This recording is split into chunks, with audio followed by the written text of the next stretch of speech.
بسم اللہ الرحمن الرحیم۔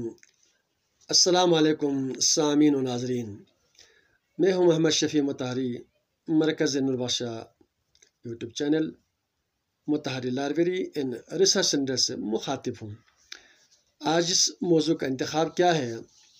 وہ ہے حضرت علی علیہ السلام خانہ کعبہ میں پیدا ہوئے یا نہیں۔ یہ کوئی ڈکی چھپی بات نہیں ہے کہ حضرت علی علیہ السلام خانہ کعبہ میں پیدا ہوئے۔ اس ضمن میں بہت سارے مورخین، محدثین، سیرت کی کتاب لکھنے والوں نے بہت کچھ لکھا ہے۔ خلاصے کے طور پر چند مستند کتابوں اور ان مصنفین جو مؤرخ ہیں، جو محدث ہیں، جو محقق ہیں، ان کا حوالہ آپ کی خدمت میں پیش کر رہا ہوں۔ حضرت علی علیہ السلام 13 رجب المرجب بروز جمعہ خانہ کعبہ میں پیدا ہوئے۔ 30 عام الفیل۔ تو ان محدثین، مورخین، سیرت کی کتاب لکھنے والوں میں حاکم نیشاپوری، انہوں نے اپنی کتاب المستدرک میں لکھا ہے۔ سبت ابن جوزی نے تذکرۃ الخواص میں لکھا ہے۔ حلبی شافعی نے السیرۃ الحبہ میں لکھا ہے۔ ابو زکریا الازدی نے کتاب ثالث عشر میں لکھا ہے۔ صفوری شافعی نے نزہۃ المجالس میں لکھا ہے۔ امیر صنعانی نے الروضۃ الندیہ میں لکھا ہے، اور اسی طرح نصر اللہ ہندی نے السیوف المشرقہ میں لکھا ہے۔ شاہ عبدالعزیز دہلوی نے مختصر التحفہ میں لکھا ہے۔ شاہ ولی اللہ دہلوی نے اجرۃ الخلفاء میں لکھا ہے۔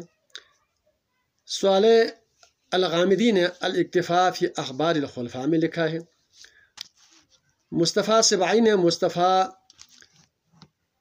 زندگانی حضرت علی مرتضیٰ اس کتاب میں لکھا ہے۔ محمد حسیب اللہ قادری نے سیرت سیدنا علی مرتضیٰ میں لکھا ہے۔ یہ بڑے بڑے محدثین، مورخین، سیرت کی کتاب لکھنے والے ہیں۔ ان سب نے یہی لکھا ہے، یہی کہا ہے کہ یہ کوئی ڈکی چھپی بات نہیں ہے، اس میں کوئی تردد نہیں ہے کہ علی علیہ السلام خانہ کعبہ میں 13 رجب المرجب 30 عام الفیل کو پیدا ہوئے۔ دوسری بڑی دلیل یہ ہے کہ خانہ کعبہ کا ایک کونا، جہاں سے حضرت فاطمہ بنت اسد، حضرت علی کی والدہ محترمہ، جب حاملہ تھی، درد سے شروع ہوئی تو کعبہ سے آپ تھوڑا سا وہ ٹیک لگا ہوا تھا، تو اللہ کے حکم سے کعبہ شق ہو گئی، آپ اندر داخل ہو گئے، اور وہاں یہ نومولود علی علیہ السلام وہاں پر جنم دیا۔ اور اس کی خاص جو نشانی ہے، اب تک جو کونے شق ہوئی تھی، جہاں سے داخل ہوا تھا، اس کی نشانی اب بھی باقی ہے۔ اور بہت کوشش کی وقت کے انجینئر نے، اور اس کونے کو جو ہے، جو لکیر جو نشانی ہے، اس کو جوڑنے کے لیے، باقی دیواروں کی طرح ایک کرنے کے لیے بہت کوشش کی، دھات استعمال کیا، مواد استعمال کیا، لیکن وہ نشانی مٹ نہیں سکا۔ وہ اب بھی بطور نشانی موجود ہے، جہاں سے دیوار شق ہوئی، حضرت فاطمہ بنت اسد اندر داخل ہو گئی تھی۔ یہ بہت بڑی نشانی ہے، دلیل ہے۔ تیسری بڑی دلیل یہ ہے کہ حکیم الامت، الہامی شاعر، صوفی شاعر حکیم الامت علامہ محمد اقبال نے جو ہے، جہاں جہاں اختلافی بات ہو، اپنا عقیدہ بیان کیا واضح طور پر، کہ ایک شعر میں انہوں نے جو ہے مختصراً بات کو کلوز کیا، ما قل و دل کے تحت، کہ کسرا میسر نشد این سعادت بکعبہ ولادت بمسجد شہادت۔ یہ کسی کو بھی سعادت نہیں ہوا جس کی جائے پیدائش خانہ کعبہ ہو، اور جس کی شہادت کا مقام بیت اللہ ہو، مسجد ہو۔ تو حضرت علی علیہ السلام کے سوا جو ہے کوئی ایسی دوسری کوئی شخصیت نہیں ہے جس کی جائے پیدائش خانہ کعبہ ہے، اور جس کی جائے شہادت کوفہ کی مسجد بیت اللہ ہے۔